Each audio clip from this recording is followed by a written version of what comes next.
Eta orain, gure artean ditugun erakunde sozialiei ere hitza emango diegu.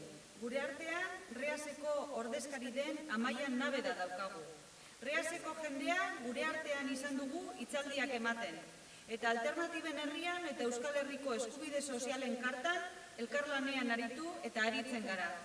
Amaia Nabedak kartako koordinadora nazionalean parte hartzen du Reasen izenean. Aurrera, Amaia.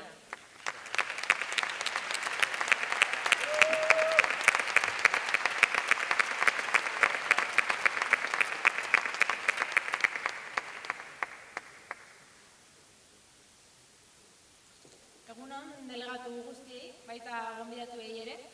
Lehen da bizi mila esker bihotz-bihotzez gonbidapenagatik. Lehenengo aldia da kongresura gonbidatuak izaten garela, eta gainera hitza ematen diguzuela. Beraz, sekulako presioa guretzat, baina baita ilusio hitzela ere. Gure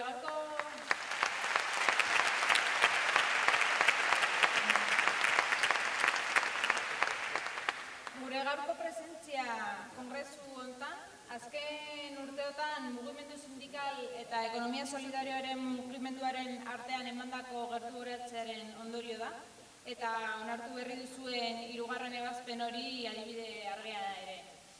Reaz eta ekonomia solidarioari buruz nabilizketan, baina agian ez gaituzu ezagutzen normala errealitate txiki-txikia gara eta, baina, errealitate txiki honen baitan gauden 63 entitateok, EAEko 63 entitateok, Reaz Euskadi Sarea osatzen dugu.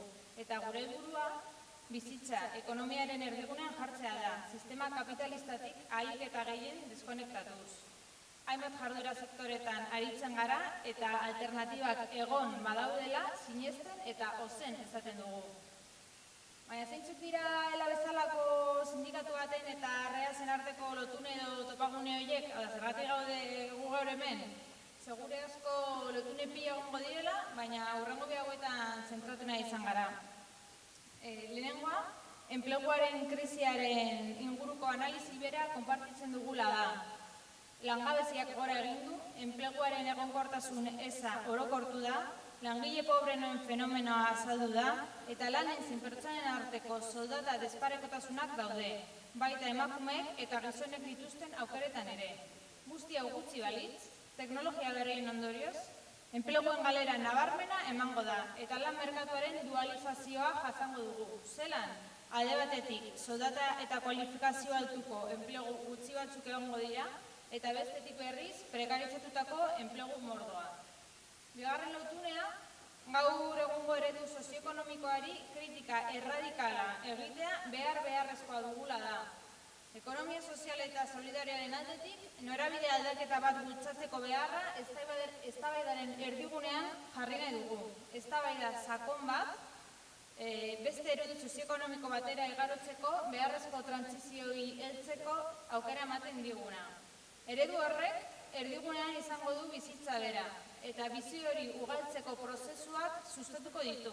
Gizonak eta emakumeak izaki interdependenteak zaintzaren beharra dugulako, eta ingurumenaren beharra dugun izakiak garela kontutan hartuz beti. Zelan nazgaitezke beraz, lan guztien berrantolaketari ekin behar diogu. Horrek esan nahi du, batetik, gizonezkoek hasi behar dutela bizitza mantentzeko eta zaintzeko ardura hartzen. Eta bestetik, emakumeok erabaki hartzen diren espazio publikoaren alorrean sartu behar garela. Guztion artean, genero privilegio horiek mantentzen dituen sistema heteropatriarkala behin betiko suntsituz.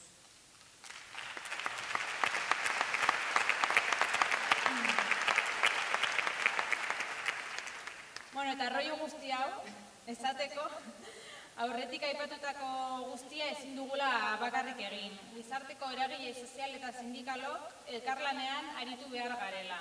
Zehazki, alternatiba ekonomikoak sustatzeko, sindikalismoa eta ekonomia solidarioaren artean sor daitezken sinergietan sakontzea jarraitzea gustatuko litzaiguke. Eta finantza etikoak, elikadura burujabetza, energia berriztagarriak, zaintzen ekonomia, kontsumo kritiko kontziente eta eraldetzailea eta bezalako proposamenen sustapenean elkarlanean aritu nahi gara.